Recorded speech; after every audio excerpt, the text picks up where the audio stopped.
लालची बहू की कहानी। मनोहर अपने माता पिता के साथ एक छोटे से शहर में रहता था।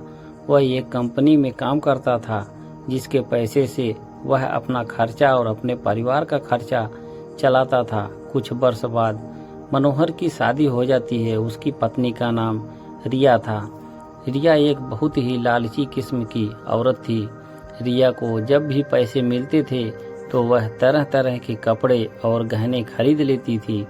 वह जब भी किसी समारोह में जाती थी तो हमेशा नए नए कपड़े और गहने पहनकर जाना चाहती थी। जब उसके पास नए कपड़े और नए गहने नहीं रहते थे तब वह अपने पति मनोहर से जिद करके खरीदवा लेती थी। उसकी लालच से उसका पति भी तंग आ गया था। मनोहर रिया को हमेशा समझाया करता था कि हमारी कमाई उतनी नहीं है कि मैं तुमको हर समारोह में जाने के लिए अलग अलग तरह के कपड़े और गहने खरीद कर लाया करूं। मगर रिया उनकी बातों को मानने के लिए तैयार नहीं होती थी। एक दिन जब रिया किसी समारोह में गई थी तब उसकी एक सहेली मनीषा उसके घर पर आई। मनीषा ने रिया की सास से उसके बारे में पूछा। रिया की सास ने मनीषा को सारी कहानी बताई। मनीषा ने अब रिया को सबक सिखाने के लिए एक योजना बनाई।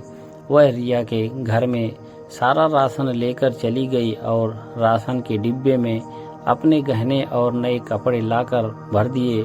जब रिया समारोह से वापस आई तब वह किचन के डिब्बों में गहने देखकर बहुत खुश हुई। शाम हुआ, जब रिया खाना बनाने गई तब उसे राशन नहीं मिला। तब वो अपनी सास से पूछा, राशन कहाँ है? उसकी सास ने उत्तर दिया, मैंने राशन और घर का सारा सामान बेचकर तुम्हारे लिए गहने और कपड़े खरीद लाया है। तुम बदल बदल कर हर दिन नया पहनने। रिया बोली, मगर खाने के बिना मैं गहनों और कपड़ों को क्या करूंगी? तभी उसकी सहेली मनीषा आई और उसने रिया को सब कुछ बताया कि यह तुमको सबक सिखाने के लिए किया गया था। अब रिया को समझ में आ गया कि जीवन जीने के लिए सबसे ज़्यादा ज़रूरी भोजन होता है, ना कि बदल बदल के गहने और कपड़े पहनना। रिया अब अपने पति के कमाई के अनुसार ही सारा काम करती थी और वह खुशी खुशी रहने लगी।